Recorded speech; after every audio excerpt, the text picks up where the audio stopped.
स्वामी समर्थ सर्वांना. तर दिवसाची सुरुवात ही अशा छान अशा मस्त गवती चहा टाकून जो चहा बनवतो त्याच्याने सुरुवात झालेली आहे. आणि गवती चहा आणि अद्रक आणि विलायची हे टाकून चहा किती छान लागतो हे ज्यांचं सुख आहे त्यांनाच समजतं. तर आमची मैफिल ही अशी सकाळची चहाची ते बाल्कनीमध्ये ठेवलेली होती. तर खूप दिवसानंतर आम्ही पहिल्यांदाच हे बाल्कनीमध्ये असा बेत केला होता. तर सकाळी सकाळी हे देवासाठी फूल तोडलं. तर फूल तोडताना खूप वाईट वाटतं, पण ते काय करणार, सुकून जातं म्हणून देवाला वाहिलेलं बरं.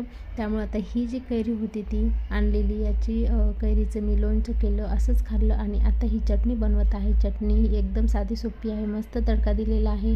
आणि आजच्या जेवणाचा बेत होता असा काहीसा होता, एवढा सुंदर आणि भरपूर काही खायला होतं जेवणामध्ये. तर अशी छान अशी चटणी माझी तयार झालेली आहे.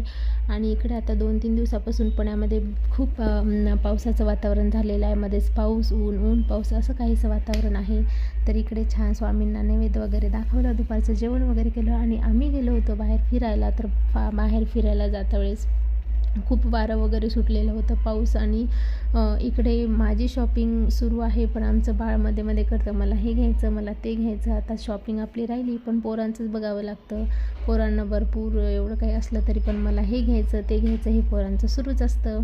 तर असो, तर मग आमच्या घरी लग्न आहे आणि ॲनिव्हर्सरी पण आहे, तर त्याची शॉपिंग काहीशी सुरू आहे. घरी आल्याच्यानंतर इकडे फ्रेंडच्या मुलीचा बड्डे होता, तर तिकडे जायचं होतं आम्हाला, ते घेतलं. आणि घरी येऊन मस्त असं आईस्क्रीम एन्जॉय केलं. तर कसा वाटलं व्लॉग, आवडला असेल तर लाईक, शेअर करा आणि हो सबस्क्राईब करायला विसरू नका. तर तुम्हाला गावाकडचे व्लॉग बघायला आवडतील का नक्की कमेंट करून सांगा. तोपर्यंत बाय.